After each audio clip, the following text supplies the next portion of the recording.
gathered here upon today are the traditional unceded territories of the Squamish, Musqueam, and Tsleil-Waututh peoples. Other short announcements. So we've got the short course, which is going to be on November 15th. It's John Clegg on glacial sediments of the lower mainland. It's shown a lot of interest already. We're already halfway sold out, and it's only been open for, I guess, a couple weeks. Early bird registration's on until about October 11th, so if you're interested, it'd be good to get in there. And then lastly, our next talk will be the Cross Canada Lecture Tour. Expect to see that coming into your mailboxes in the next little bit. The talk's right now is scheduled for October 30th. And with that, that's the end of the announcements. I'd like to invite Adrian Whiteman to give Russ an introduction.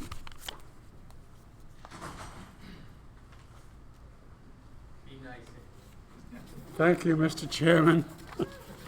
Ladies and gentlemen, it's a great pleasure for me to introduce our speaker tonight, who may have come from away, but is very well known in these parts. In fact, he's a local boy. He grew up in Merritt, BC, and spent some time at what is now Thompson Rivers University in Kamloops before transferring to UBC to earn his BASc degree in civil engineering. From there, he headed south to earn a master's and a Ph.D. at the University of California, Berkeley.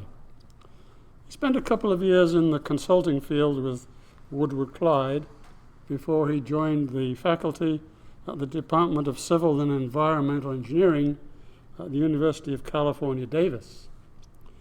Over the next 30 years, he earned an international reputation in the field of earthquake geotechnical engineering, including 14 years as director of the Center of Geotechnical Modeling, i.e. the centrifuges at UC Davis, published over 120 journal papers, and received a long list of international awards and honors, including membership in the National Academy of Engineering.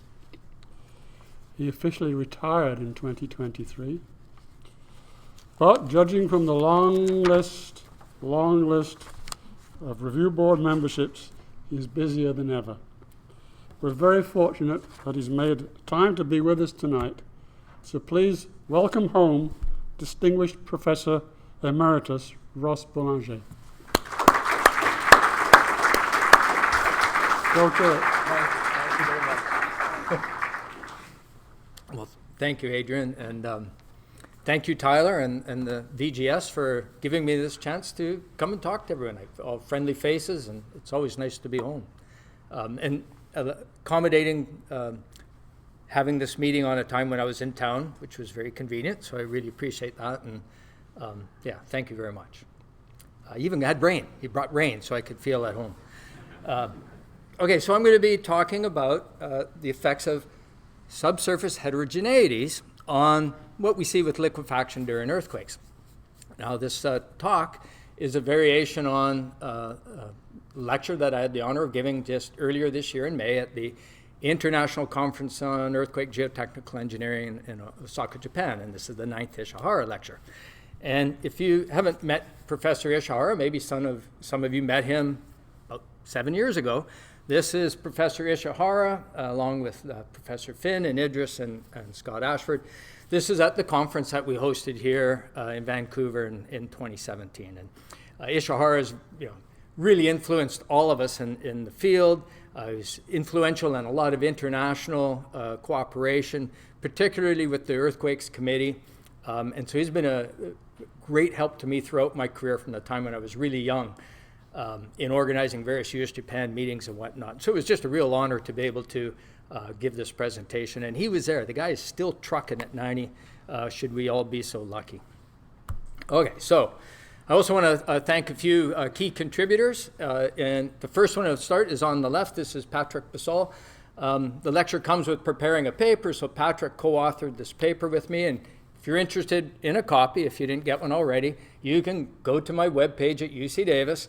There's the link of pubs. You can't put pubs on the open link, so there's password only for friends. The password is friends, and you get a copy of the paper and any other ones that you want. Okay, so Along with that, we heavily reference work from some other former students, Nick Paul, Jack Montgomery, and Sean Munter in particular, working with myself and my colleague Jason DeYoung. So their fingerprints are all over this work as well. Okay, so now kind of the motivation for this line of work and the discussion here is that when you think of liquefaction, we've been working on it 50, 60 years. We've had a lot of advances in the ways that we do things. This includes we can do better jobs on how we characterize our hazard, or characterize our sites, how we do our analyses, remediate the ground, how we evaluate risk. So we've got a lot of advances. We're doing a pretty good job, by and large. And I think a pretty common thing is if you're really going to screw up a job, you often screw it up in the site characterization. That's why I would vote you all go to Clegg's class. That'd be a really good course I'd go if I was here. And so you really got to have a good quality site investigation, good study, and a quality site characterization underpins everything else. If you screw this up, you never recover. And that's really drove a lot of the interest in some of the things I'm going to be talking through today. Okay, so we're going to be looking in particular at heterogeneity in the subsurface. And heterogeneity exists in many forms across many scales. And so you can start at the particle scale, where there's very important to fundamental soil behaviors. There's a lot of interesting problems there. You move up to a little bit larger scale, beds in the order of a meter. These are kind of the size of zones that are influenced by many of our in situ tests, right? So we're measuring things at that scale. And then you go up to infrastructure projects like this embankment shown here, kind of the infrastructure scale, or to the regional scale, which has its own challenges in dealing with heterogeneities affecting loss estimation, hazard planning, recovery, etc. But for this talk, we're going to focus on the project scale, those things related to our applications. Now, when we think of things at the project scale, it's convenient to kind of group, it's a little subjectively, but we'll group things in three categories for practical purposes. And the first one is going to be stratigraphic heterogeneity. And these are those large-scale kind of differences due to formational processes. They're the units you can identify on your site pretty clearly. And then you move down and you get into lithological heterogeneity. Now here you might have a major geologic unit that you've identified, but in it there's some persistence of interbedded distinct interlayers, like sands and clays. They're a little random. You don't know quite where they are, but they're persistent in that unit. And the third category would be inherent soil variability. And this would be, I've got a distinct unit. This unit maybe is a clay, and I have variations in things like undrained shear strength. Or I have a unit of fluvial sands, and there are variations in things like relative density or penetration resistance. So these are going to be the three general categories that we'll group things under. Stratigraphic heterogeneity, this is something we generally handle more deterministically. From our explorations and our site studies, we can draw in what we think the main strata are. There are tools emerging to help us do it with machine learning and whatnot, but generally we do this deterministically. When it gets to kind of the inherent or lithological heterogeneity within layers, and when you get to things like the inherent soil variability, there start to be statistical or stochastic tools that we can use for modeling the uncertainty in ground conditions. And I just list 4 different methods for doing each of these. We're not going to go into a review of those or the details. I'm going to use one of each of those in some of the examples that we go through to kind of query some different problems.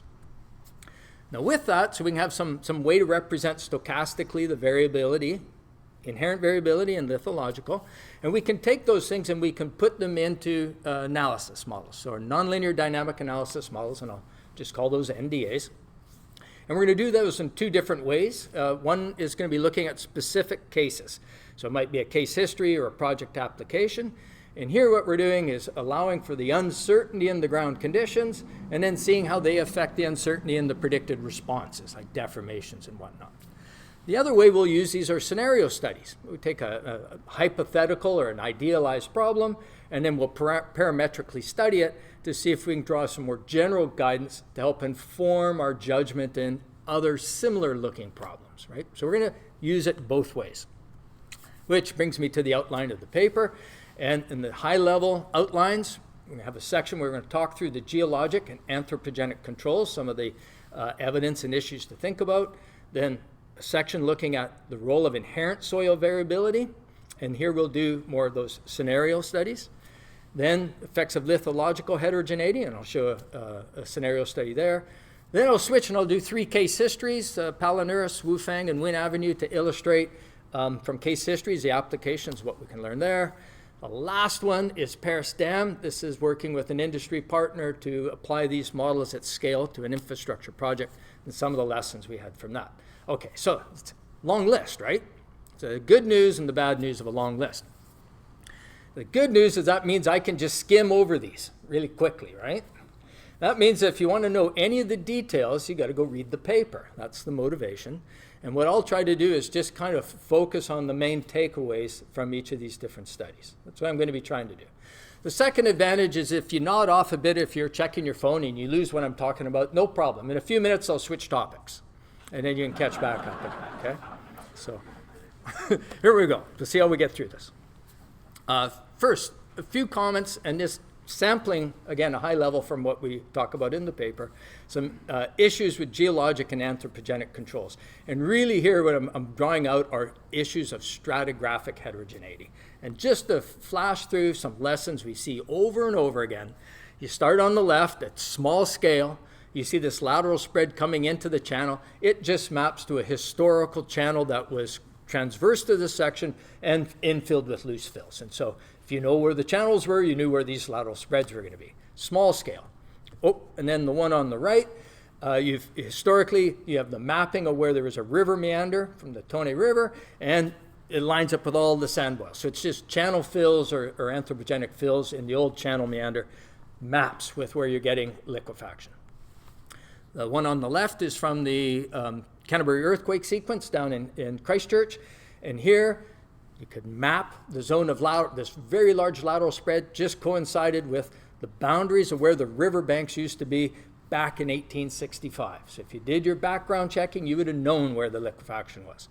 And then on the right, it's from John Bray's study of 3 buildings in Adapazari, Turkey.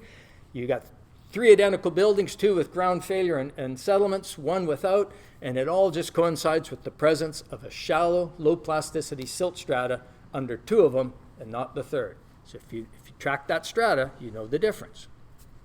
I'm going to just punch through 3 others, a little more detail. These are all from Tom Holzer and Michael Bennett. This first one is Miller and Ferris Farm. It's a really large lateral spread from the Loma Prieta earthquake. The key is that zone in red. The zone of ground failure and lateral spreading all coincided with the area of these younger channel sands. And these younger channel sands were incised into older floodplain clay and silt deposits off to the side. The boundaries between this unit and the floodplain deposits is easy to spot, right? Both lithologically or texturally, when you hold the soil, you know, they've got clays and silts and I got sands. You can tell them apart pretty easy. And cone tip resistance or borings, penetration resistance is strong marked differences. Easy to spot. This one is the Heber Road lateral spread. This is a kind of a more modest sized lateral spread. The zone of ground deformation mapped to this unit in the red stippled color there. This was channel sands, again, loose, fine channel fills. The average cone tip resistance in these sands was about 20 atmospheres, 20 bars, right? So pretty loose stuff. And you could distinguish the boundaries. Over on the west side, you have denser overbank deposits, point bar deposits where the cone tip resistance was almost 160, about 8 times higher. Whereas on the east side, you have overbank deposits or finer sands.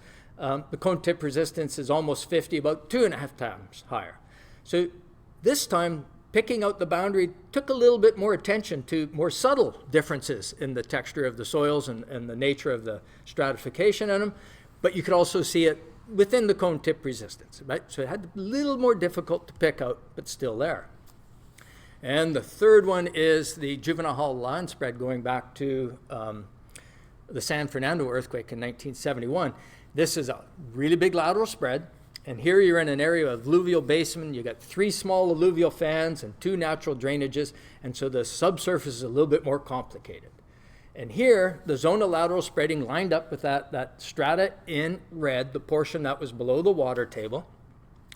And these were very loose, poorly sorted, silty sands. The boundaries for identifying that this was the unit controlling the zone of deformation took a little bit more work. And here they had to draw both from a good geologic study of the site, the field observations of where the cracking was and the sand boils, so you kind of had to know the answer to find it, but also analyses to tell you which units were the most susceptible and likely to trigger. So sometimes it's a little harder to pick out the key strata. This is an example of one, but often it's the main stratigraphic units that are driving the extent and nature of the ground deformations. So it's kind of just the first order lesson that you get from this is that stratigraphic heterogeneities, whether they're geologic or anthropogenic, are often a primary control on where you're getting spreading. And it just reinforces that old lesson that an essential first step is making sure you understand your local geology, the depositional environment, and your historical and geological records for the area. You got to get that part right. You don't want to miss a key feature. So that's just, we relearn these lessons periodically. Second thing in this category, just talking through geologic aspects, is the importance of having geologic models guide you through your site interpretation or characterization.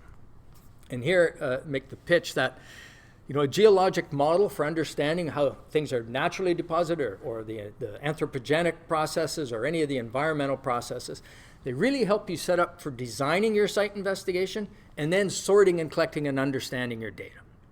Now, the illustration on the right is just one example from a Nichols textbook. And so if you have a river meander, if you know you're in a meandering river environment, you get a lot from having a bit of an understanding of how that developed at your site, including what's the likely orientation of certain features, what's the correlation lengths more likely to be along the channel than across the channel, to what might be there, crevasse splays, you're expecting natural levee deposits, point bars, or cut banks. You understand the nature and scale of the variations so that when you have sparsely spaced borings, you're not drawn to the idea of just connecting dots between two widely spaced borings, but you have the picture in your head of what you might be missing between the borings. And so that's where it becomes really important. And generalized models for different depositional environments, whether they're glacial soils or fluvial soils or whatnot, having them in mind, even if they don't get the specifics of your site, they really help you think through a lot of these different issues. And so I think that's an important part of it. It's also important for environmental factors, things like, has water table gone up or down? Are you grading or degrading in deposition? Some idea of age and cementation. Those things may not be things that we quantitatively stuff in our analyses, but they really help you sort out inconsistencies in data and get a good picture of your site. So pitch for making sure you think of those models. I threw in one example of how this can be helpful. This is an embankment dam from Southern California. And in the foundation, the explorations for the foundation of this embankment, the conditions were just very confusing initially for the geotechnical team to sort out. They just had a little bit of everything in there. And the path to sorting out was when the engineering geologist came in and did a really nice job. This was work by Chris Getz. And he showed that there were 4 depositional processes in the valley. On the valley sides, you had these talus deposits coming off the slopes. So we'd get these sharp, angular, unsorted fragments of clays, slates and shales off the hillside. They would be interbedded and then reworked by what was a small river stream, but it would sort those materials so you get these clean, uniformly graded gravel zones or sandy-sized zones. And then you get overbank ponding, and we'd end up with these clays and plastic silts that became nearly normally consolidated under the embankment. And then periodically you have arroyo, these flash floods come down the valley, and they mix it all up, and you get a strata of just poorly sorted everything of the above. And once you thought of the 4 processes, you could take the data and kind of bin the data by the different depositional processes, kind of think of what the properties were of the different units, and then rationally start to think about how they would behave as a composite property. Now, it was still hard, but it started to make more rational sense. And so having that idea of how things are deposited is really critical. Now, this is a cartoon to illustrate a point that's going to come up a few times later, and it's making sure we think of the relative scales of the features in the subsurface relative to the structures we're analyzing. And so it's the same subsurface cartoon, top and bottom. If you have a small structure, like a levee, the failure mechanism is not so large. That failure mechanism could be controlled by any one geologic unit or a smaller mass of soil. And what that means is along that levee, you have a wide variability in uncertainty in the properties that control that response for a small structure. On the bottom one, you have a bigger structure. The failure mechanism is larger, engages a larger volume of soil. That mechanism, therefore, averages out the shearing resistance across that failure mass. And that means the average resistance actually has less uncertainty. It's going to have a narrower variation across the length of the structure. And that shows up later in some of the things we'll talk through. This is true whether we're talking about stratigraphic heterogeneity, lithological heterogeneity, or inherent variability. So this story comes back, cartoons, just to kind of set that stage. Okay, that was section 1. So now we want to switch. And we're going to start with inherent variability and then work up to some others. Now, to take a look at this problem, what we did was we did a series of stochastic analyses and then uniform analysis models. And we're going to compare them with scenario studies. Now, to illustrate this is just starting with what the question was we were trying to answer. And that is, how do you pick a representative property for representing a major stratum, given your characterization data is highly variable? How do you pick the one uniform representative property that you're going to assign to that whole layer? And so we wanted to get some guidance for how we're going to do that. So what we'll do is we'll do the analyses twice. We'll do them with stochastic properties with all the variability, see what we get for responses, and then we'll repeat the analyses using uniform properties across the layer, and we'll compare them, see what it takes to get a reasonable comparison. Now, I'm just going to reiterate with one more example the idea that the scale of the structure matters. And we know this for a wide range of other geotechnical problems, and your Becker and Christian's textbook is a really good reference for some examples of this. We know that when we pick a representative property, it's going to depend on the scales over which soils vary in their properties, the scale of the structure. It'll depend on the mechanism we're worried about, whether it's liquefaction or seepage or whatever the case is, and what our response measures of interest are. So, easy example, I use this trench to illustrate that if that elevation we were putting a commercial building on spread footings, any one of those spread footings could be on very different materials than any other footing. And so you're never going to have borings at all those footings, and so you have to allow for that uncertainty and variability. If you put the same structure on a mat foundation, the mat can spread the stresses and bridge over the looser pockets, and you get more averaging of the response. And so we already know this from these types of problems, and the same thing is going to come up when we talk about others. So with that, I'm going to look at an embankment dam, because I like dams. And so starting with this one, I'm going to do an example. This is from Jack Montgomery's work. It's a 45-meter high embankment. We're going to put it on spatially variable alluvium. That's that layer that's colored and contoured in blue, green, and red. And across that foundation layer, we put in stochastic models for the variability of SPT, N160 clean sand, blow count values in this case. And the reason is that all our constitutive model parameters are going to flow directly from calibration to those blow counts, right? So this just maps to properties.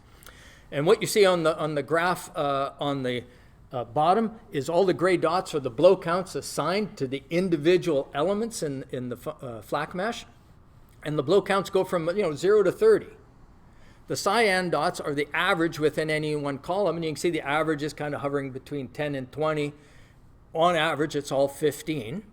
The figure on the right is just averaging them by row to illustrate the nature of the variability in the foundation.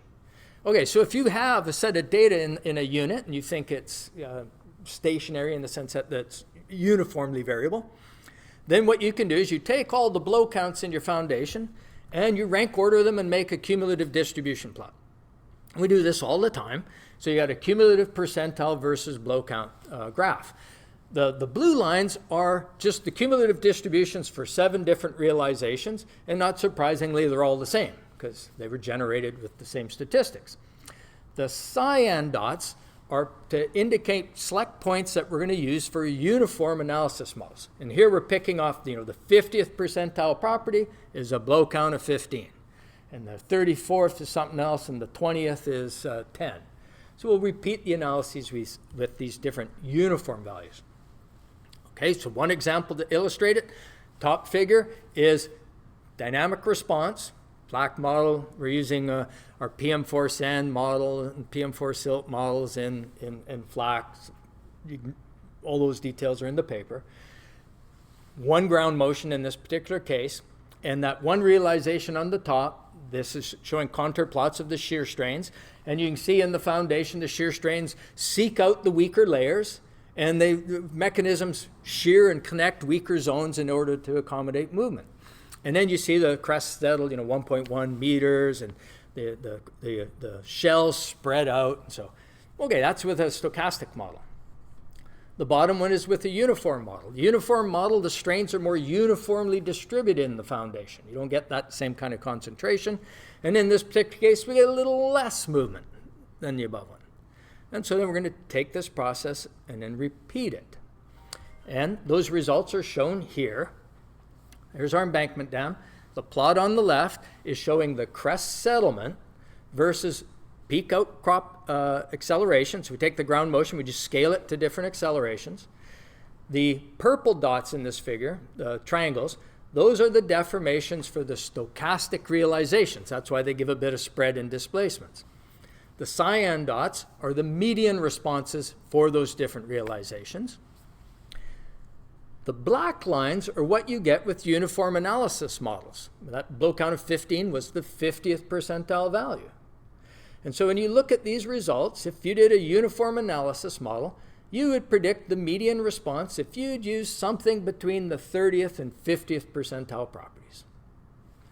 Over on the right, it's the same figure. It's just adding the outward movements of the berm as a measure of kind of the stretching of the embankment, and you reach a similar conclusion. Now this is just one geometry, one scenario, one ground motion. So now you repeat this process.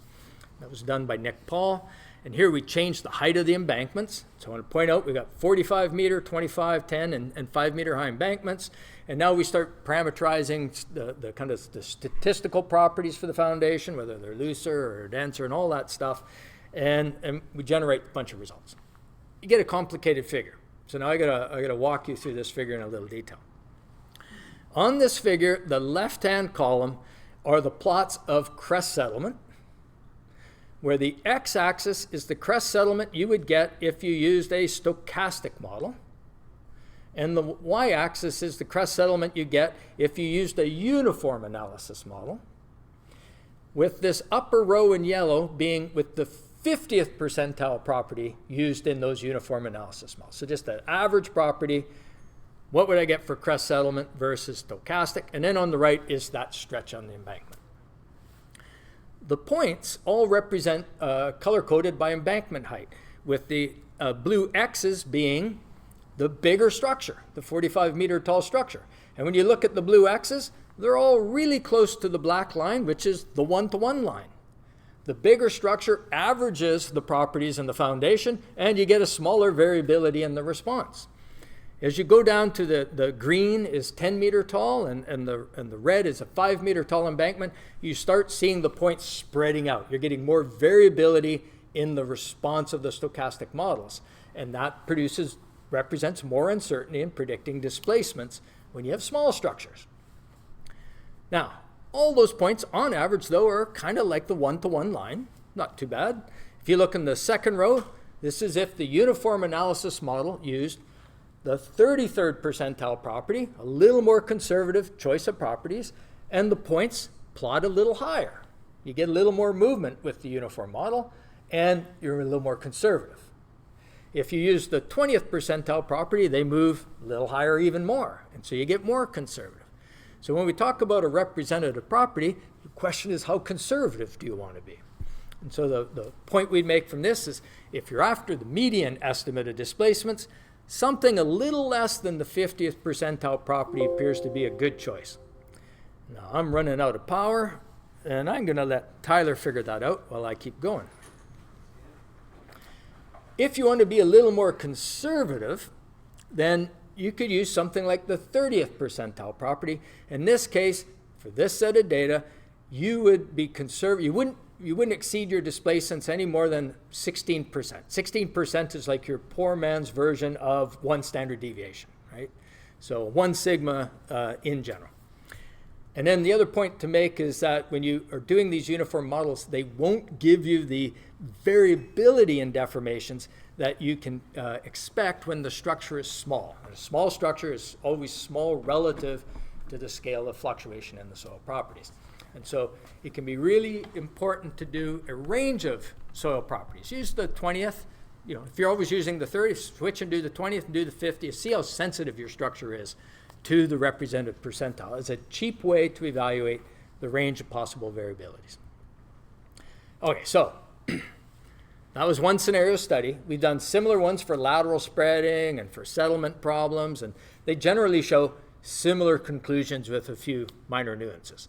The bottom line is they all kind of give you a basis for guidance on how you pick properties when we're running uniform analysis models. Second thing is they help give you a little bit of idea of the nature of the uncertainties and deformations and how they vary with the scale of structures. So that it's just something to help guide your judgment as you're looking at these problems. Thanks for getting me power. Of course. Okay. Okay, as promised, a few minutes, we switch a topic, right? So we're going to do the same thing now, but we'll do just one with lithological heterogeneity to illustrate an example response when we do interbedded sand and clay deposits. Now, interbedded sand and clay deposits are something that we've learned are a problem. And this comes up when people have done all kinds of simplified, spreadsheet, C-lick kind of analyses for evaluating ground failure in interbedded sands and clay deposits. And in general, we overpredict damage in these deposits all the time. And so we're trying to understand, why do we overpredict deformations? Now, you can think about it, that overprediction is probably coming from several things. It's how do you characterize these materials? Well, if you look at that picture, if you're thinly interbedded sand, silt, and clay, any penetrometer goes through it, the failure mechanism is larger than the interbeds, and you're smearing the property. So you're not measuring the property of any layer, you're getting some smeared response. And so it doesn't really represent anything. Second problem is our engineering correlations aren't developed for slightly silty clay sands, and so there's maybe some bias in our engineering correlations.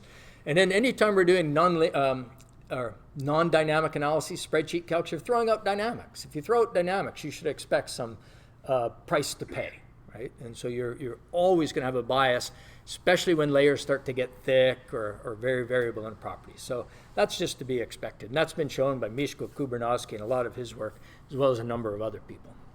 Okay, so we just did one example scenario problem to illustrate this issue. This was Sean Munter's work. Here what we're going to do is we're going to do an infinite slope. It's a 4-degree slope. And on this infinite slope, we're going to put a crust about 3 meters thick on the top. It's over a zone that is 6 meters thick. This is going to be our interbedded stratum. And then you have a dense elastic layer underneath. The segment is 36 meters long. And what we're modeling is a deposit of clay that has thin, small sand interbeds in it from a small river meander for this purpose. Now what we're going to do is we're going to generate realizations for this unit using what's called a probability-based indicator geostatistics. So Graham Fogg and Carly's work. And we generate those zones, and here the red is sand, the gray is clay. This is 20% sand, this one's 40% sand, and this bottom one is 60% sand. Now what happens is, in order for this thing to deform, in order to get a mechanism, and this is contour of shear strains on the right, you have to cut through some clay. That's right, so you got to shake it enough, you got to yield, not just trigger liquefaction in the sand, but you're going to have to shear through some of the clay in order to form a mechanism because of the dimensions we've assigned to these different units. As you get more and more sand, it gets easier for mechanisms to connect the sand layers and cut through less and less clay. And that manifests in the responses that you see here. And here what we're plotting are the lateral displacements of this slope versus the percent sand in that unit. If you start on the right with 100% sand, if it's all liquefiable, we get a little over 1.2 meters of lateral spreading for this motion and scenario, etc. Then what happens is if you reduce the percent sand, the amount of displacement comes down rapidly. With the amount it comes down depends on the strength of the clay. And so this is a very soft clay up here, and it progresses to something that would be more very stiff clay. And so if the clay strength is high enough, once you get below about 20-40% sand, the clay strength is enough to arrest the movement, and you get pretty modest movements. It also points out if the clay is really soft, yeah, you're still going to get a lot of movement, right, because you can yield it.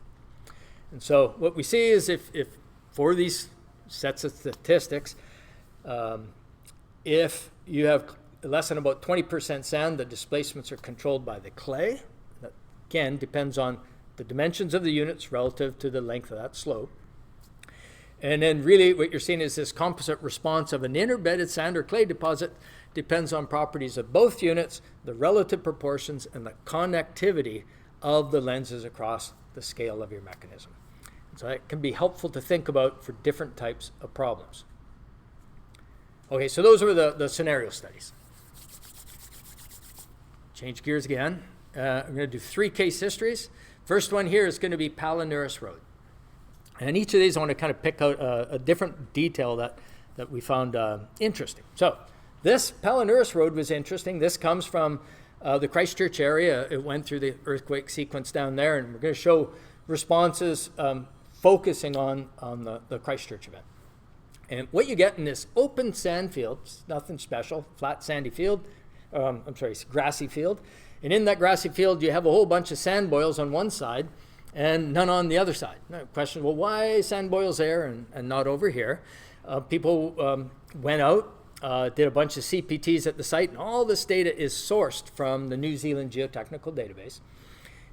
And what you find is that you do a simple one-dimensional liquefaction triggering analyses, calculate settlements, any of the vulnerability indices we use, and you can't tell the difference between the north and south sides. So what's the difference? So that's what we wanted to look at. So this is the subsurface using the data from the New Zealand Geotechnical Database, and what you have are Holocene sediments down to a depth of about 17 meters. You're in an area of fluvial sands. You have some estuarine and swamp deposits in the area, and what happens is most of this deposit, all the yellow, is sands. But in this interval here, you get this interbedding of silts, silty sand, silts, and clay silts. And this interbedding of those finer grained materials is going to reduce the vertical permeability in this zone. And so we're going to simplify this to just make this problem more like a stratigraphic heterogeneity problem. And we generate the mesh that just looks like this, where you have all the sands are in yellow, 2 different kinds of yellow. You have a silty sand on top. And over on one side is this unit C1 that has got the silty sands and silts. We just lumped them together for simplicity. So it's pretty straightforward, and the mesh goes out for a little bit more distance. We're just looking in the center. And this zone right here turns out to map to about where the sand boils are on one side to the right, but not to the left. So, okay, well, does that make sense? So you run the analyses, and you get the same answer for all the parameter variations we looked at, and it kind of goes like this. I'm going to use just simply the 33rd percentile properties. There are different ground motions that were used as inputs. Again, get about the same answer anyway. Maximum pore pressure ratio is 100% is the dark blue. We see basically we liquefy all the sand. You liquefy a little more sand on the right and a little less over here on the top on the left, but lots of liquefaction both sides. Shear strains on the bottom, you get lots of significant strains in the sand on both sides. Okay, so if you generate 100% pore pressure ratios throughout a sand deposit, you generate an upward hydraulic gradient. So water flows to the surface, right? So we get upward seepage. Over on the right, that water just goes vertically, no problem. But over on the left, it can't go vertically very easy. It runs into those silty interbeds. And for that reason, it's shorter, easier for diffusion to occur by seeping laterally towards the north and to come up around the edge of those units. The sand that's over top of those units no longer has water feeding it from the bottom. And because water's not flowing up into it, it can dissipate up to the ground surface, and that's why it doesn't generate as high an excess pore water pressure, because water is moving.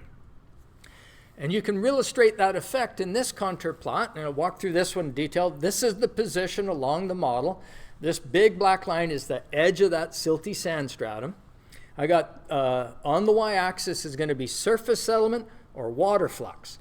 Now, when I talk about water flux, it's the volume of water that comes to the surface per unit area. volume over area is just length. And in essence, if the ground comes down, the same amount of water has to come up, right? So it just matches. So if you take that flux, it's the dashed lines. We go further to the north, the ground settles about 6 centimeters, or 6 centimeters of water comes to the surface, I should say. If I look at settlements, these will be the solid lines. Over on that north side, I get about 6 centimeters of settlement, right? The water comes out, the ground goes down. They match, they're supposed to. Okay, so that's no problem. If I go on the south side, where there are no sand boils, what I see is no water got to the surface. It's a very small amount of water, maybe less than a centimeter of water gets to the surface. The ground still settles almost 4 centimeters because you still have liquefaction of all that layer beneath it. It still consolidates, the water just flowed laterally to the side. As that water flowed to the side, it made it around the edge of that silty sand layer, and then it pops out to the surface. And the flux is amplified there. All the water coming up, now we got like 20 centimeters of water coming to the surface there. More water coming to the surface is more opportunity for sand boils and ejecta to form. The settlements aren't any higher because it's still the same volume of soil that's reconsolidating. And so this just illustrates a couple points that are useful when we look at other case histories or interpret case histories. And that is, when you look at this particular study, the model predicted when we got liquefaction and when we didn't. There are other events where we didn't predict liquefaction. So the model seemed to be working pretty well. It would predict that you would expect higher water fluxes and ejecta on the north side than on the south side. That this was driven by that lower permeability zone, those estuarine and swamp deposit interbeds on the south side. And if we treat that like a stratigraphic heterogeneity, we capture that main mechanism. And so water fluxes, surface ejecta, I already said that. And the key point here is that simplified methods don't pick up those details. You can't expect them to pick up two-dimensional diffusion patterns. So sometimes you need a 2D analysis or better to be able to sort out some mechanisms. This is important. Just because I got a sand boil here doesn't mean that's where it liquefied, right? Water can be moving laterally. Okay, so that was Palinurus. I'm going to do Wufang Site C. This one is a little more challenging. This one is documented from reconnaissance work by Daniel Chu and John Stewart and colleagues, and all the data is archived at the peer database, so we're sourcing their data. And it's just a rice paddy field. You see the laterals spreading over here and the ground cracking, all moving towards the channel. And they did a bunch of explorations out here, so we're going to look at that data. Now, what you're going to do is you're going to get ground displacements by summing up the crack widths. It's really hard to measure crack widths when they're really small in rice paddies. So keep in mind that this is an approximate way of getting ground displacements. This is the subsurface profile developed using their data. There are a couple of things here. We're in an area where we have interbedded and interlayered overbank deposits. You have that channel, and what you get are discontinuous channel sands. When the channel would advance, you'd get cleaner channel sands. Those would be like these zones where we'd hit clean sand layers in yellow. And then otherwise, you're hitting interbedded silty sands and more plastic silts and clays. The green are the silty sands. The blue are these interbedded clays. Right below about that red line, the soils are a little bit denser, a little stronger. And then in the upper 5 meters, they're a little bit weaker. And so we're going to generate realizations for them. Now here's the point I want to also draw. Key detail. We don't have any details for the channel lining, right? So how did they build the lining? And you look back at the photo, the backhoe in here, it's tearing up the stone liner. But from other photos, you have a stone liner. Well, did they compact, a 2 meter wide zone, a 1 meter wide zone? Was there any compaction of the soil behind it? How was the stone? So we have a lot of uncertainty in the details of the soils near the channel. And there's evidence for a very soft clay lens was hit by one of the CPTs near the channel, and the pervasiveness of any softer materials under the channel, we don't have data to constrain that. Turns out those are really important for predicting the magnitude of movement near the face. So that said, we put it together and we do a stochastic model. This is a 3-dimensional stochastic model. It's generated using those probability-based indicator geostatistics for this lithological heterogeneity. And what I'm going to point out is it's conditioned on the CPT data. but also on the geologic interpretation. So when you look at this cross section, the channel's running this way. You see that yellow that runs right through there? That's the channel sand. And so you have to pick statistics for how the sand properties correlate. And we're going to say they correlate better in the direction that stream flows and less across it. If you don't have that information, you don't have a way to constrain it from data. You need an incredible amount of data to do it on data alone. And if you have a credible amount of data, then you don't need geostatistics. So away you go. So we do realizations using this TPROGS program by Carly and Fogg. And then what we're going to do is we're going to take two-dimensional slices through this model and analyze the sections. So here's one of those 2D sections. Again, we're using FLAC. We're using our PM4 sand and PM4 silt models, et cetera, et cetera. And then all the details are in a paper by Basal et al. And it's one realization, and away we go. Here's the results. This is showing lateral spreading displacements versus distance from the face. The channel face is over here at 0. This is moving back inland away from it.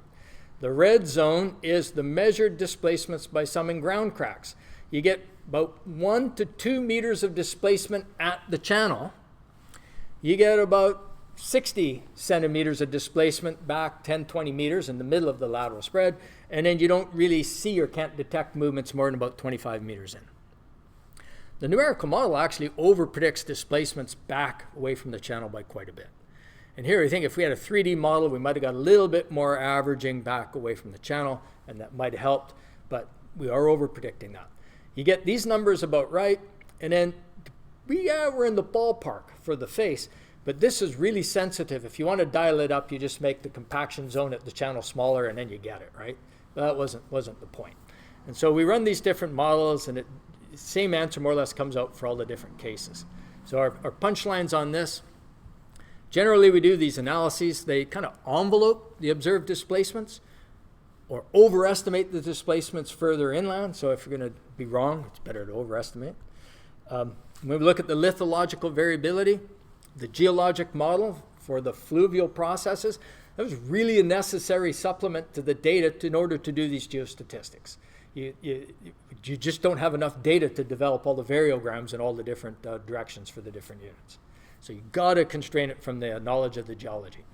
Near channel deformations were controlled by details near the channel for which we have no records. So that's just a source of uncertainty, and that's like a stratigraphic heterogeneity, where you have that uncertainty. There were other things, non-stationary trends, fines increasing with distance from the channel that were hard to deal with, and a few other things. Also modeling of cracks. We don't model cracks really well, so when blocks move and you get cracks, we don't get those details. So there's always a little humility in how well you expect it to work out anyway. Bottom line, you do simplified 1D methods, you don't get these patterns. They predict the same similar displacements everywhere. You end up with trying to adjust for things near the face. Rather unsatisfying. So there's a lot of insight from doing a dynamic analysis. Okay, that was number 2. Got number 3. I have no idea what I'm doing for time. Let's see if we'll make it. Wynn Avenue. This is from Northridge earthquake. This is a really modest amount of movement. We're always talking about big movements. We wanted to do one where movements were more modest. And this one, what you're looking at is down Wynn Avenue. There is a graben that developed about 12 meters wide, and it only drops down about 10 or 20 centimeters. It's not a lot of movement, but that amount of movement is enough that you have breaks in all the 4 to 6 inch cast iron water mains in the area, the distribution lines, a 40-inch truck line. So there's damage to the utilities. So you want to be able to, can we understand the nature of these movements? And that data from LADWP and others, so we source their data. And then all the site characterization I'm about to show we source from work by Tom Holzer and Mike Bennett. Okay, so we're in an area, these are alluvial fan sediments, but you get these episodic sheet deposits, and you get stream avulsions, the kind of ephemeral, seasonal stream channels. But the upper Holocene layers are about 8 to 12 meters. And so, and point out the cross-section here, this is the cross-section from Tom Holzer on the top. CPTs along the length of Wynn Avenue. This unit B here in the middle is a stiff clay, soft to stiff clay in zones, and then the sand layer in yellow is the one that we're going to be looking at. The graben occurred in this area right around here, and they were interested in understanding, well, why the graben here and not elsewhere? So you zoom in, and they did a whole bunch of CPTs trying to find out what was the boundary. And what you find is right about here, on this side, you have a lot cleaner sands and denser sands. And right about here, color-coded in green, you're into the silty sands with a lot lower penetration resistance. So there was a distinct contact in the nature of these units. And so that's what we're going to look at, and we're going to do two analyses. We actually did three types of analyses, but one of them I'm going to point out, we're going to break that into two strata. C1A is going to be the silty sands, and C1B is the denser clean sands. And we're going to put those into the model as stratigraphic details. With that, we're going to do the analyses once with uniform properties. So uniform models, we're going to use uniform properties, and we're going to include that break in the C1A and B, and we're going to have no soil variability, like it's uniform properties in those units. And then we're going to do it with stochastic properties, both for that clay layer, because locally it was weaker in some zones, and in that C1A and C1B zoning. We also did a third one where we just threw all the data together and see if statistics can save you, and the answer is nope, they can't. Top picture is from the stochastic model showing the contour plots for properties in both the saturated clay layer, B layer, as well as in these two C1A and C1B sands. In the bottom figure, what you're looking at is undrained strength versus position along that clay layer, B. And this figure is cone tip resistance along the layer C1, both A and B. And what you're showing is the data are the purple dots that kind of averaged over the depth interval. And then the gray lines are the realizations. Well, not surprising, the gray lines are really tight and narrow and right on the data because they're conditional realizations, and we have really close CPTs, so there's no room for variability. Once you go further upslope, the gray lines are the realizations. They produce more variability because we don't have any CPTs up there, and so you have greater uncertainty in the properties. And then we run these stochastic models. Okay, so we also, this is the one where I said we grouped them all together. Can statistics save you? And the answer was no. So put these into a 2D FLAC model. Again, PM4 sand, PM4 silt. Run these analyses. This is going to be showing one of the example results. Top figure is contours of shear strain, and the bottom figure is contours of excess pore water pressure. We have a ground motion recording nearby, so we have good input motions. What you do is you predict the dark blue is 100% pore pressure. We liquefy the loose silty sands down on the downslope side, but you have pockets where the uphill cleaner, denser sands didn't trigger. And so if you have a zone that doesn't trigger, it provides a bit of a buttress to help reduce the lateral movements. You see the shear strains are larger in the silty sands down here, a little more discontinuous as you move upslope. If you then look at horizontal displacements, that results in this block of ground moving downslope about 40 centimeters. This zone moves 40 centimeters, and that one doesn't move more than a few centimeters. You get vertical drop at the contact, and we predict a vertical drop of about 9 centimeters. Cross realizations, it's 8 to 12. We measure 10 to 20, so we're a little bit on the low side. This is showing the same kind of plot, but here it's showing the horizontal ground displacements versus position. This is where the red zone is where the graben was observed.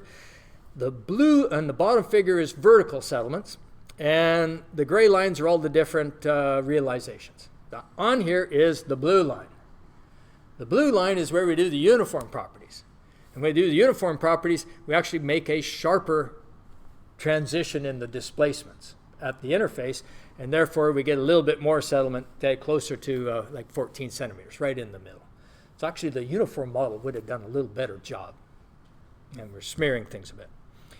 If you grouped all the data together and omitted the contact and tried to have statistics save you, it doesn't, because it blends everything at the interface, smears out the displacements, and you don't get the sharp discontinuity in settlements. So the findings from Wynn Avenue, generally the results are pretty good agreement with the field observations. when we had the subsurface models include that stratigraphic distinction in the silty sands downslope and the cleaner, denser sands on the upslope side. So it's the stratigraphic detail, again, really, really mattered. Simplified procedures, don't do it. They just don't pick up the differences. Now, generated my share of simplified procedures, so I don't mean to diss them or anything. But the point is, simplified procedures, you pay a price for them. So you just want to take them with a grain of salt and recognize the limitations in them, and you can still reach good decisions. But sometimes it's worth stepping up the game if you're trying to pick any details. Last one, I think I can do it still fit in what might be approximately an hour. So here's Paris Dam. Paris Dam was a project with working with our industry partners, sponsors, California Department of Water Resources, and we wanted to work with them on an application of scaling these processes up to an infrastructure level problem. The data gets a little uglier, right? So we're working on this Paris Dam. It's 3.5 kilometers long. It's only about 37 meters high. You have Holocene and Pleistocene deposits that are of concern. This dam went through an evaluation, decided it had a problem. It was already remediated.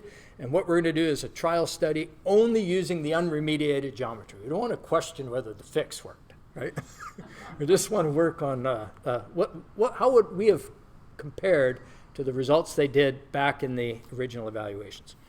Now, across the valley, the depositional environment changes. There's the bedrock shifts, and there's some differences in the way things are deposited. So we picked a 300-meter wide zone on the left embankment where the depositional environment was thought to be more, quote, stationary. In other words, everything are kind of similar deposition upstream, downstream, and across the site. So we take this 300-meter wide section. We are going to generate realizations in the foundation using a conditional transition probability approach, the same thing we were using before. We do it twice for 2 units. There's a Holocene unit and a Pleistocene unit. The Holocene unit is about 6 meters thick on the top, and it is comprised, the sills, which are just the average percentage, of the different units were about half clay, about a quarter sands that were dense enough to not liquefy, and about a quarter of it was sands that would liquefy. The Pleistocene deposits were about 40% clay and about half very dense sands that wouldn't liquefy, maybe about 10% sand that could liquefy. And so we generate those realizations. We did a 3-dimensional stochastic realizations, and then again took slices, 2D slices at different stations. These are slices at the 5 different cross sections. Then we have 6 different spectrally matched input ground motions that were used in the project. And then we do parameter studies on uncertainties and properties, whatnot. The punchline is just on this slide. It kind of goes like this. Figure on the right is crest settlement versus the station. Each one of these dots is the response that comes from the 7 different stochastic realizations for that 3D 300-meter wide block. And what you get is a range of displacements from about 0.45 to maybe 0.85 meters. Okay, so that's the variability that comes from the uncertainty or variability in the soil properties across the foundation. Now on the right, you have crest settlements versus input motion. And here what we're doing is we take the cross sections are at station 99 plus 20, so this middle set here, take that middle set, and then for that set, run different ground motions in. And now you get variability of from maybe 0.35 to maybe 0.9 meters. It's just illustrating what you already knew. Ground motions are a huge source of uncertainty in predicting displacements. And secondly, if we do uncertainty in soil properties, they have a similar variability. Okay, so it's not just the variability in the properties, it's the motions, or in the distribution of these units, but it's uncertainty in estimating properties and the ground motions. So we said, well, what if we do deterministic models, which was what was done in design. So we did deterministic models, and it's illustrated here. On the right, we used very similar models to what URS had done in the original design work. And here you take a look at the foundation, and you say, there's lenses of liquefiable sand, so I'll put one in here. And you draw it in by hand with about the right proportion and about the length you think. And you do a couple scenarios with different deterministic approximations of what you think could be in the foundation. On the left, you have all the stochastic models. And what we get with the uniform models are displacements that are pretty comparable to the mean values from the stochastic models, right? And so in the end, if you've done deterministic models and your judgment was reasonable and you allow for the presence of these, you did okay. And in the end, it was also things like getting the main thing was getting the main soil properties, picking properties for the different units, and then the ground motions. So conditional probability, it didn't really change the answer for this structure. The value that really came from it was the discussions between the engineering geologists and the geotechs sitting down and talking about what are we actually looking at. And there was a lot of value from that process. So sometimes it's the communication that helps. Now I'm going to wrap this thing up. Thanks for your patience on this. Okay, so this was kind of fun putting this all together. And in the end, we're looking at subsurface heterogeneities different ways. And when we talk about it at the project scale, just to remind you, group it for practical purposes in 3 general categories: stratigraphic, lithological, and inherent variability. If we look at stratigraphic heterogeneity, this is the one that has commonly a first-order effect on both the extent, pattern, and severity of liquefaction effects. And we look at that, you see this influence on case histories over and over again. You see it in nonlinear dynamic analyses, and we gave a couple examples. So get the main strata right is the first-order business. In terms of lithological heterogeneity, one of the big problems with thinly interbedded materials, it complicates site characterization. So that is a really big problem that we still need to work on anytime the layers are thin relative to the in situ test. The composite response of interlayered deposits depends on how connected the interlayers are over the scale of the mechanism and the strengths of the respective layers. And that can help guide your judgment on how to deal with weaker, thin interlayers. And then we illustrate the influence of lithological heterogeneity, some different case histories, some scenario studies that I walk through. Inherent variability, this is the one where we use scenario studies and looked at how you would pick a representative property. And again, just summarizing, something a little less than about the 50th percentile property, we see gives you an unbiased estimate of the median response. If you want to be a little conservative, something like the 30th percentile property, we think reasonably conservative, for example, not exceeded in more than 16% of the cases. And you need to recognize that any uniform model will not get you the variability in displacement. So doing some parametric analyses is important to understand that part.